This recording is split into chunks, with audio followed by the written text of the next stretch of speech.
शख्स नौजवान नजर आए जो दिमागी तवाज़ुन खो चुका है, क्योंकि उसके सामने उसका मासूम बच्चा पानी की नज़र हो गया। और मुफ्ती तारिक मसूद फाउंडेशन जो हमारा फाउंडेशन है, हमने भी इनसे वादा किया है और भी इलाके के लोगों से जो भी उनसे हमने वादा किया है कि हम ये पानी की बहाली में और बिजली की बहाली में और घरों की तामीर में इंशाल्लाह हम साथ खड़े हुए। एक बेवा नज़र आई जिसकी दोनों टांगें टूट चुकी हैं और वो बेवा हुई है, उसके शौहर बह गया। एक 18 अफराद एक ख़ानदान के जहाँ बहक हुए, उसके सामने सोलर प्लेटें लगा के ताकि ये बिजली वगैरह गाँव देहातों में आए। तो इसके लिए पॉकेट वेलफेयर ट्रस्ट भी इंशाल्लाह कोशिश करेगा। और मुखैर हजरात के लिए एक तो अपनी तिजोरियों के मुंह खोल दें। वो यहाँ मैंने अपने शागिर्दों से मिला जो मालदार लोग हैं, उन्होंने अपने घर के 10-10, 15-15 तोले सोने बेच के लोगों के साथ ताउन किया है। मुतासर इलाकों का विजिट किया, दौरा किया, वहाँ आपने क्या देखा? आप मुतासर इलाके के जो लोग हैं उनसे क्या इमदाद करेंगे? देखिए, मुतासर इलाकों का अब तक जो हम दौरा कर चुके हैं उसमें हमें एक बेवा नज़र आई जिसकी दोनों टांगें टूट चुकी हैं और वो बेवा हुई है, उसके शौहर बह गया। एक शख्स नौजवान नजर आए जो दिमागी तवाज़ुन खो चुका है, क्योंकि उसके सामने उसका मासूम बच्चा पानी की नज़र हो गया। 18 अफराद एक ख़ानदान के जहाँ बहक हुए, उसके सामने। तो वो लोग जो बाहर थे, मलेशिया में थे या कमाने के लिए बाहर गए हुए थे, वो बच गए। अब वो आके अपने गाँव को देख रहे हैं, पूरा गाँव मिलियामेट हो चुका है। और अब इनके लिए असल मसला ये नहीं है कि जो है हमारे घर और हमारे मकान, सबसे बड़ा मसला अपने प्यारों की लाशें तलाश करना। तो ये बहुत बड़ा मसला है। अल्लाह ताला से हम दुआ करते हैं इस मुश्किल वक्त में जो लोग भी इनका दस्तो बाजू बने, चाहे माली एतबार से या रेस्क्यू की टीम का हिस्सा बन के, अल्लाह ताला उनकी मेहनत को कबूल करे। और असल ये राशन वाशन तो सिर्फ एक अलामती चीज़ होती है। मुफ्ती फजल गफूर साहब से भी कल रात हमारी इस पर बहुत लंबी डिस्कशन हुई है कि राशन बड़ा मसला नहीं है। असल ये है कि इनकी मामूल की ज़िंदगी को बहाल करना, उसके लिए पाइप पानी की लाइनें डालना और घरों की तामीर करना, सोलर प्लेटें लगा के ताकि ये बिजली वगैरह गाँव देहातों में आए। तो इसके लिए पॉकेट वेलफेयर ट्रस्ट भी इंशाल्लाह कोशिश करेगा। और मुफ्ती तारिक मसूद फाउंडेशन जो हमारा फाउंडेशन है, हमने भी इनसे वादा किया है और भी इलाके के लोगों से जो भी उनसे हमने वादा किया है कि हम ये पानी की बहाली में और बिजली की बहाली में और घरों की तामीर में इंशाल्लाह हम साथ खड़े हुए।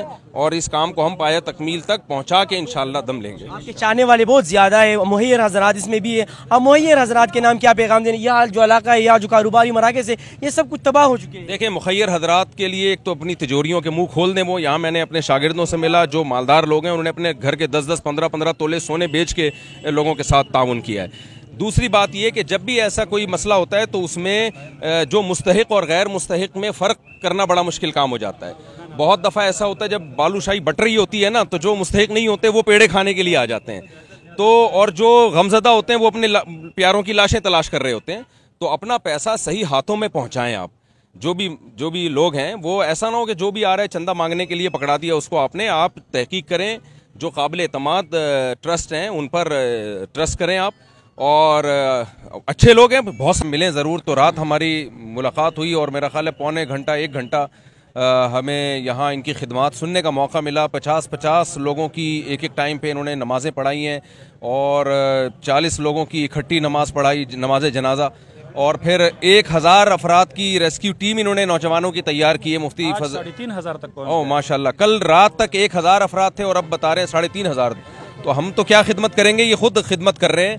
हमें तो इनको देख के हौसला मिल रहा है जो यहाँ इन्होंने खिदमत की है। 3,500 इन्होंने रज़ाकार तैयार किए हैं जिनका काम है दुकानों से रेत और बजरी निकालना और जो लाशें अभी तक दबी हुई हैं उन लाशों को निकालना।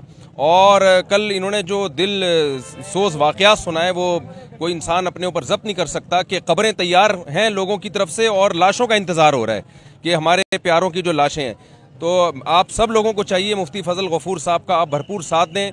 हम जब यहाँ आए हैं तो सबकी ज़बान पे यही था, भाई मुफ्ती साहब बहुत काम कर रहे हैं यहाँ पे। और 3,500 अफराद को तैयार करना रिज़ाकाराना तौर पर कि यहाँ पर जो है जो भी ये रेस्क्यू का काम है ये करें ताकि ये लोग मामूल की ज़िंदगी बहाल हो, ये बहुत बड़ी खिदमत है। अल्लाह ताला इनकी इस खिदमत को कबूल करे और इसके लिए इनके लिए अल्लाह ताला इस खिदमत को सदक़े जारिया बनाए। मुफ्ती साहब ये बता दीजिए कि आपने मुतासिरा इलाकों का विजिट किया है और हमने इनके वादा किया है टूटी फूटी जो हमसे मदद हो सकी हम इनके शाना बशाना खड़े हैं इंशाल्लाह। जो माली ताउन हमसे चाहिए और हमें इन पर पूरा एतमाद है और जो इनकी हमने खिदमत देखी और ये इनसे नहीं बल्कि जो महल्ले के इलाके के लोगों से हमने जो इनके जब तीसरा आदमी कोई किसी के बारे में बता रहा होता है तो वो न्यूट्रल होता है, उसका कोई सियासी मफाद नहीं होता, उसके कोई मफाद उसके पेशे नज़र नहीं होता। तो जब इलाके के लोग किसी के बारे में गवाही दे रहे हों कि ये इन्होंने हमारी बड़ी खिदमत की है तो वो वाकई फिर खिदमत होती है। तो आज हम यहाँ इसलिए आए हैं कि हमें पता चला कि माशाल्लाह कल रात की रिपोर्ट के मुताबिक 1000 अफराद थे, अब माशाल्लाह 3500 अफराद तैयार हो चुके। तो हमने कहा हम ज़रूर आएंगे ताकि हम उन नौजवानों की जो रेस्क्यू का काम कर रहे हैं उनकी हम थोड़ी हौसला अफजाई कर सकें कि हम इस खिदमत में जिस तरह हो सके उंगली कटा के शहीदों में नाम लिखवा के हम बहरहाल आपके साथ हैं। अल्लाह ताला ये बता दीजिए मेहनत को कबूल करे। आपने